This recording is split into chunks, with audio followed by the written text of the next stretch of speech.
تو بات یہ ہے کہ آپ سمجھ لیں، میں آپ کو مثال دیتا ہوں. ہمارے یہاں قصہ تو سب نے سنا حضرت یوسف علیہ السلام کا، لیکن اس میں جو سبق ہے وہ ہم نہیں حاصل کرتے. دیکھیں، زلیخا نے ایک ماحول خراب کر دیا. وہاں اس نے کمرہ تیار کیا، بستر تیار کیا، خوشبو لگائی، خود میک اپ کیا، ان کو کمرے کے اندر بند کیا، برائی کی طرف دعوت دی. اب یہ ہوگی، یہ ہے نوکر، وہ ہے آفیسر. یعنی وہ مالکن ہے جیسے آپ کا بڑا آفیسر ہو. یہ جو ہے یہ ان کی پوزیشن ایسے ہے کہ بھئی یہ اپنا ان کے غلام ہیں. اب اس نے کہا کہ میری طرف آؤ. ماحول برا، آپ بھی جائیں، آپ سمجھتے ہیں بھائی ماحول برا ہے، چلو ٹھیک ہے. اس کی مثال لے لیں، اس کمرے کا ماحول اچھا نہیں تھا جو زلیخا نے پیدا کیا. یوسف علیہ السلام نے 3 کام کیے، وہی 3 کام آپ نے کرنے. سب سے پہلے انہوں نے اللہ پاک سے مدد چاہی. قال معاذ اللہ انہ ربی احسن مثوائی انہ لا یفلح الظالمون. فرمایا کہ یا اللہ تو جانتا ہے میں کس پوزیشن میں ہوں. آپ بھی وہاں تھانے میں کہ یا اللہ میں تو نہیں کرنا چاہتا یہ جو مجھے کہہ رہے ہیں، میں تو نہیں کرنا چاہتا. تو جب اللہ پاک کو پتہ چل جاتا ہے بندہ سیریس ہے، اللہ پاک اس کے لیے پھر راستہ بھی نکالتا ہے. بندہ سیریس ہو، بندہ مخلص ہو، ایویں ہی نہ اپنا اوپرو کہہ رہا ہوئے. انہوں نے اللہ سے، تو سب سے پہلے تو آپ نے اندر سے اللہ کو علم ہو کہ آپ بندے مخلص ہیں، آپ واقعی نہیں کچھ کرنا چاہتے، اچھا رہنا چاہتے ہیں. نمبر 2 انہوں نے کیا کیا، انہوں نے قربانی کے لیے تیار. انہوں نے فرمایا کہ رب السجن احب الی مما یدعوننی الی. اے اللہ یہ جو میں محل میں رہ رہا ہوں، میں اس کام کی بجائے جیل میں جانے کے لیے تیار ہوں. میں قربانی دینے کے لیے تیار ہوں. میں بے شک مجھے کم کھانا ملے، قیدیوں والا کھانا ملے، قیدیوں والا کام بنے. آپ کو کبھی آپ کی پروموشن نہیں ہوگی، یہ نہیں ہوگی. پروموشن بندے نے نہیں کرنی ہے.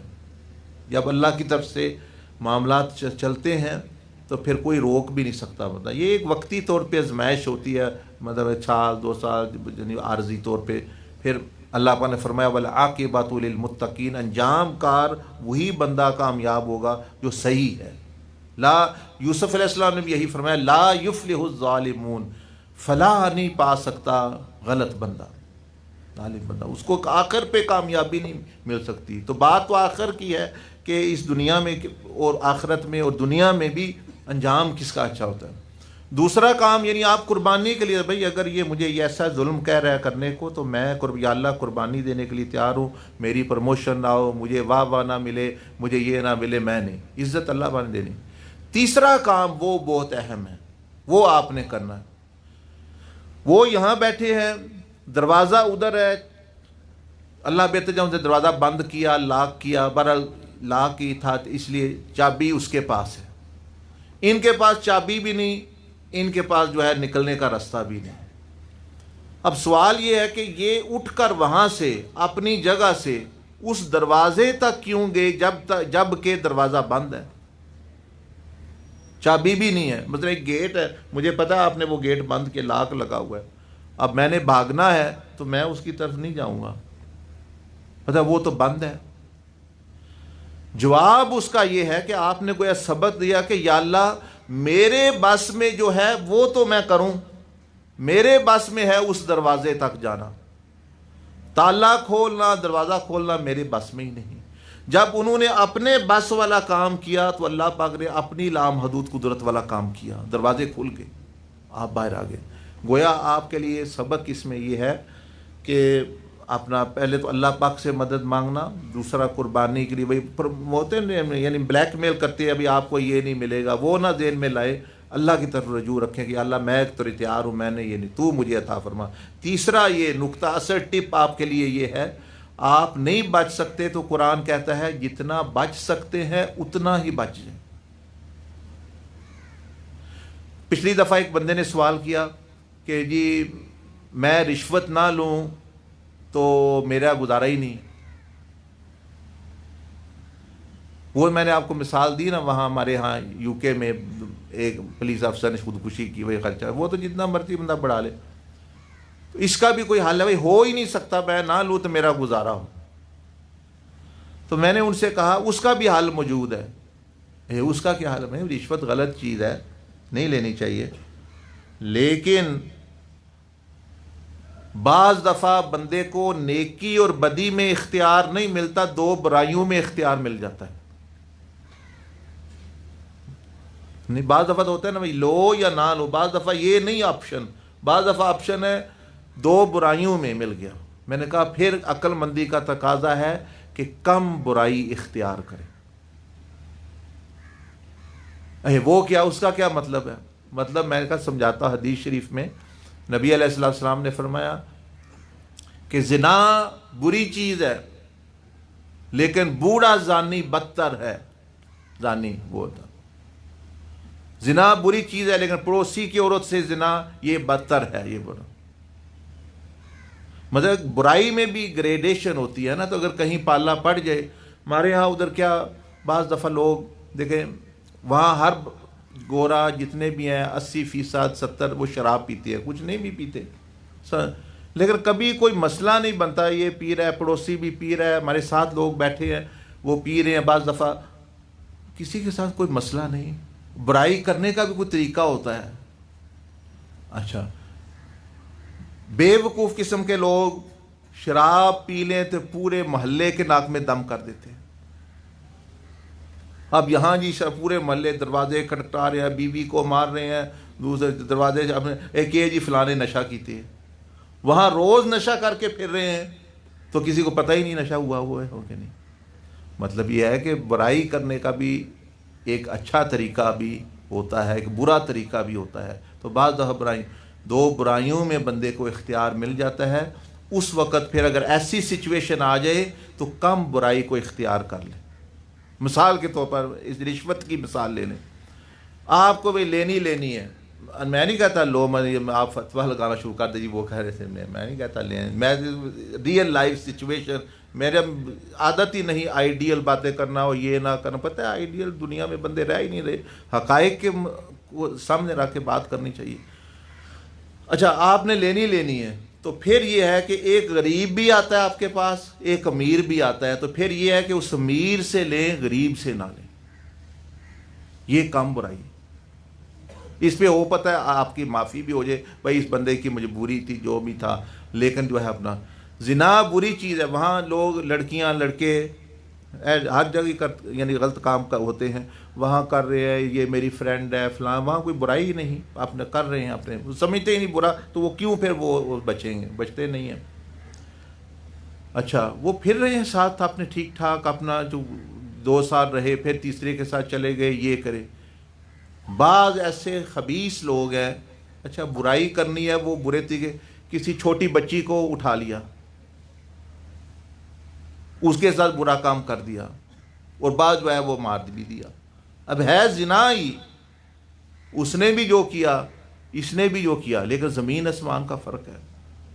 تو میں تو کہتا ہوں نیک اچھے کام میں رہیں، اچھی رہیں. اللہ پاک بندے کی مدد کرتا ہے جلد یا بدیر، لیکن اگر کبھی برائی سے واسطہ پڑ جائے تو سوچیں آپ کے پاس کیا کیا آپشن ہے. وہ پھر جو کم ہو وہ اس طرف جو ہے جائیں. حضرت ابراہیم نہیں، یہ جو ایک بزرگ حضرت فضیل بن ایاز رحمۃ اللہ علیہ، یہ بہت بڑے اولیاء اللہ کے سرخیل یعنی لیڈر گزرے ہیں، اور اولیاء اللہ ان کے سلسلہ جاتا ہے اوپر. بہت بڑی ہستی، حضور غوث پاک شیخ عبد القادر جیلانی کے اوپر کے مشائخ میں سے ہیں، آپ اندازہ لگا لیں. ابتدا میں وہ ڈاکو تھے. ایک دفعہ ہدایت مل گئی، آیت سنی ہے تو ڈاکو تھے. تو اب جب توبہ کی تو انہوں نے لسٹ بنائی ہوئی تھی کہ جن جن کی ڈاکہ ڈالا ہوا ہے. اس وقت تو نہیں پتہ تھا میں نے کرنی ہے، لیکن ذہن میں تھا خیال، لسٹ بنائی ہوئی تھی. انہوں نے وہ لسٹ بندے نام پڑھ کے اس شہر میں جا کے ان سے معافی مانگی. اب دیکھا معاملہ صاف ہو گیا. دیکھیں نا، برائی تو کی لیکن ایک طریقے کی ہے. تو آپ یہ نہ سمجھیں میں آپ کو کہہ رہا ہوں میں رشوت جتنے لیے ان کی لسٹ بنا لے، لیکن لسٹ بھی یعنی ان سے بھی معافی تو بندے نے مانگنی ہے. لیکن اللہ جل مجدہ کرم کرتا ہے دیکھیں میں ایک حدیث پڑھ کے حیران ہو گیا کہ اللہ پاک بندوں پر کتنا رحیم ہے، ہم کتنا زیادتی کرتے ہیں بندوں پر۔ فرمایا حضور علیہ الصلوۃ والسلام نے ایک بندے نے قرض لیا کسی سے، پیسے لیے۔ اب آپ کو پتہ ہے قرض کا معاملہ بڑا سیریس ہے، شہید کا بھی معاف نہیں ہوتا اگر بندہ دے سکتا ہے، لیکن فرمایا کہ ایک بندہ آئے گا، اس نے قرض لیا ہوگا، اس کی دینے کی نیت ہوگی، لیکن فرمایا اس کا مال آگ لگ گئی، اس کے مال کو، اس کے گودام کو، اس کی دکان کو، یا شپ ڈوب گیا، یعنی اس کے اختیار سے باہر مال ضائع ہوگا۔ فرمایا قیامت والے دن اللہ پاک فرماتا ہے میں اپنے پاس سے اس کا بدلہ دوں گا۔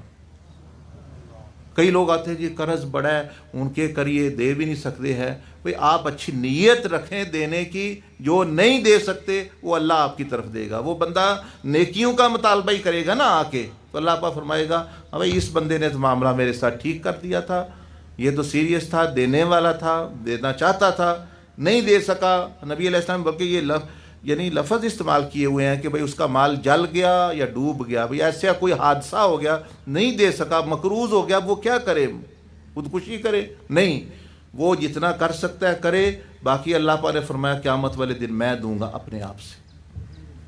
تو اللہ کے ہاں نا امیدی نہیں ہے، یعنی ہر بندے کا قاتل ہے، اگر 100 بندے تو قتل کا بھی کوئی حل نکل سکتا ہے، تو یہ اور چھوٹے موٹی چیزوں کا بھی نکل سکتا ہے، صرف جو ہے بندہ مخلص ہو اور یعنی کرنے والا ہو۔ تو انشاءاللہ آپ جائیں، جتنا ہو سکتا ہے اتنا بچیں، جتنا نہیں میں نے بتایا بعض دفعہ پھر کم ان کو آہستہ آہستہ سمجھائیں، تو اللہ جل مجدہ آپ کے اخلاق سے، کردار سے ہو سکتا ہے دوسروں پر بھی اثر ہو۔ یہ مجھے بھی پتہ ہے حقیقت کی دنیا میں ایسا ہوتا نہیں ہے، بندے پھر وہ نہیں سنتے، لیکن آپ نے یہ تھوڑی بہت کوشش کرنی ہے۔ جی ابھی غزالی صاحب سے ریکویسٹ ہے کہ وہ آئیں اور اقامی تقریر فرمائیں، اور اس کے بعد جو ہے دعا ہوگی، اور دعا کے بعد جو ہے معزز مہمانان گرامی جو ہے خدمت میں شیلڈ پیش کی جائے۔ سر غزالی صاحب۔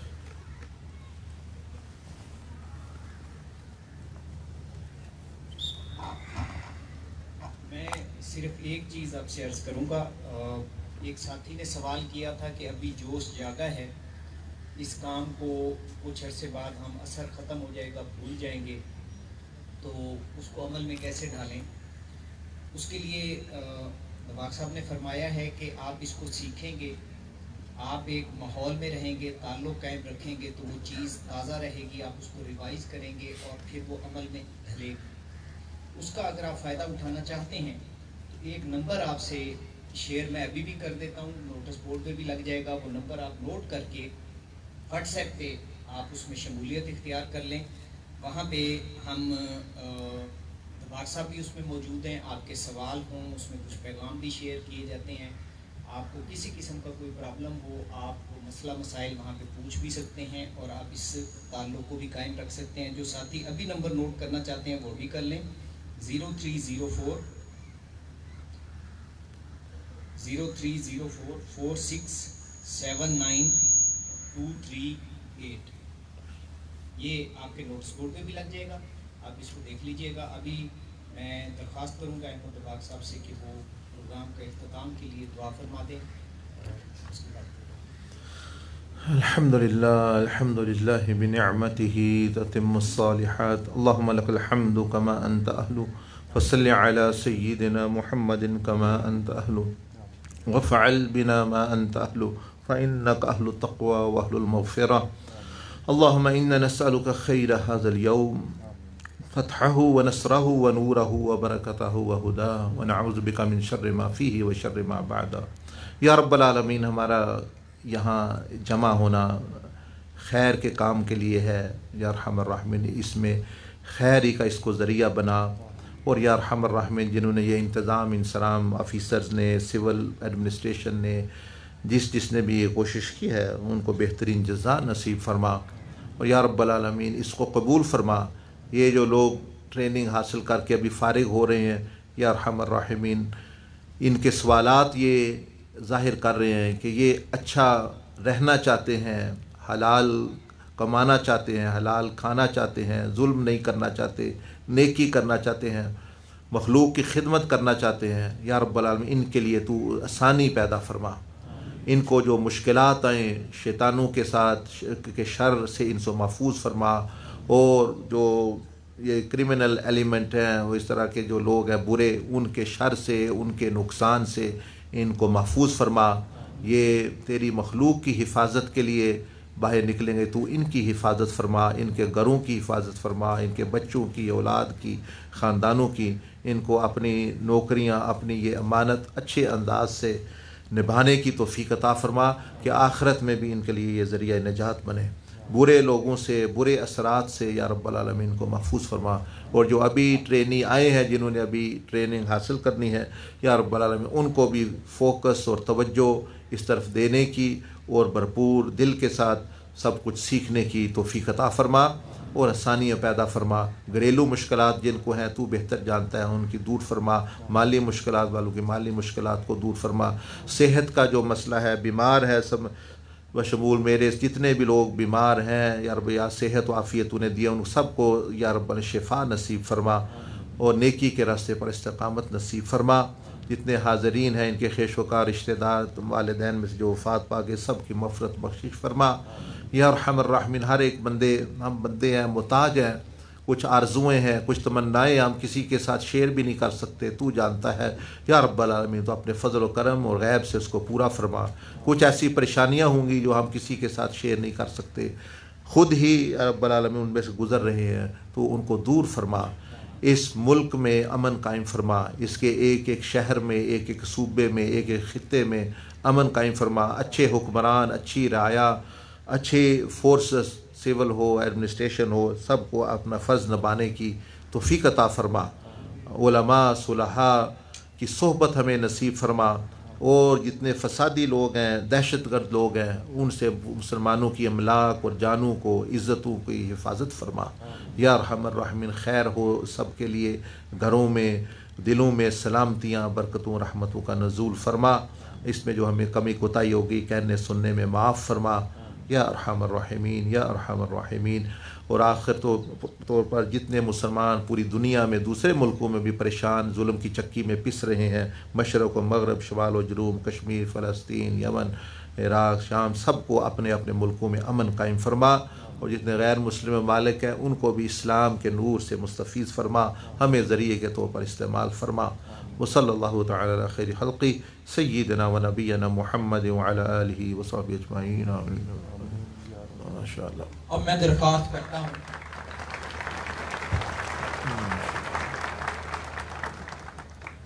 عزت مآب جناب احمد نواز چیمہ صاحب، S S P police training institute Farrukhabad سے، کہ وہ آنے والے معزز مہمانوں میں اعزازی شیلڈز پیش کریں۔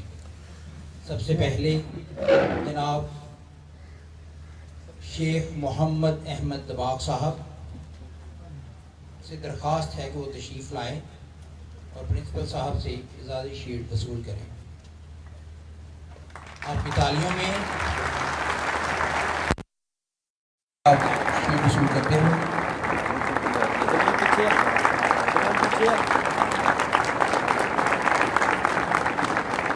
اب میں درخواست کرتا ہوں جناب عمر الغزالی صاحب سے کہ وہ تشریف لائیں۔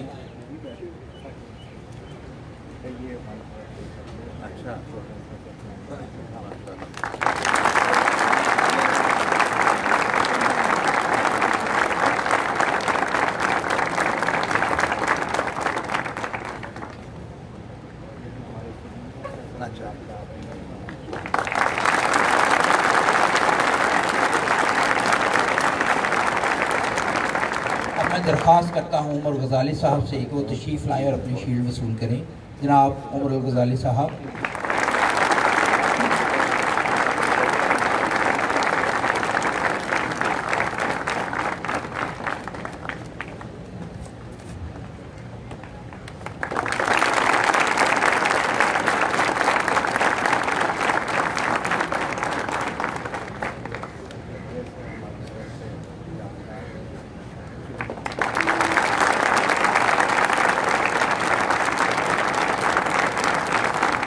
اب میں درخواست کرتا ہوں